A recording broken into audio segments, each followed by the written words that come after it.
கதம் கதம் படத்தை தயாரித்த அப்பு மூவிஸ் தயாரிக்கும் புதிய படம் இட்லி.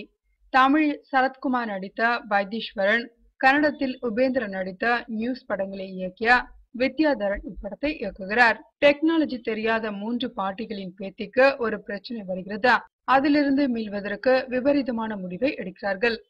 இந்த கால டெக்னாலஜியை அவர்கள் பாணியில் பயன்படுத்தி எப்படி காப்பாற்றுகிறார்கள், முடிவு என்ன என்பதே படம் என்கிறார் படத்தை இயக்கும் வித்யாதரன். அந்த 3 பாட்டிகளில் இன்பாவாக சரண்யாவும், ட்விங்கிளாக நகைச்சுவை நாயகி கோவை சரளாவும், லில்லியாக கல்பனாவும் நடிக்கிறார்கள். பேத்தியாக நடிப்பவர் சலீம் படத்தில் நடித்த அஸ்கிதா.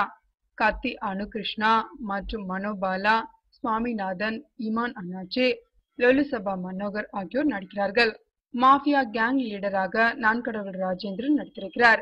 நகைச்சுவை நடிகர்களின் பட்டாளமே நடிக்கும் இந்த படத்திற்கு இசை தரன், ஒளிப்பதிவு கண்ணன், கலை உமாசங்கர், எடிட்டிங் ஜெயபிரவீன், தயாரிப்பு பாபு தூயவன், ஜி கார்த்திக்.